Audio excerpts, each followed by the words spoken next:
NCP, AB party ও রাষ্ট্র সংস্কার আন্দোলনের সমন্বয়ে নতুন রাজনৈতিক জোট গণতান্ত্রিক সংস্কার জোটের আনুষ্ঠানিক ঘোষণা দিলেন এর মুখপাত্র নাহিদ ইসলাম।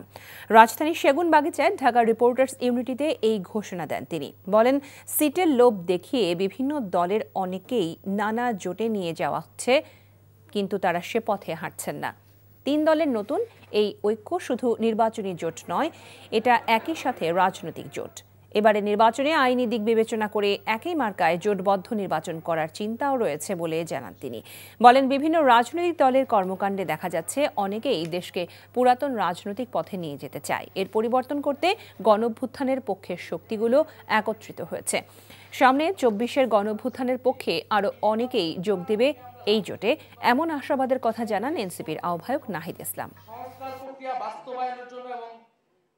যারা গণঅভ্যুত্থানের পক্ষে, সংস্কারের পক্ষের শক্তিগুলো আমরা ঐক্যবদ্ধ হচ্ছি।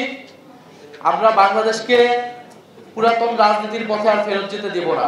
হতাশা এবং ভীতি মানুষের ভিতরে দেখতে পাচ্ছি। আমরা সেই সাহসটা জানাতে আজকে এসেছি।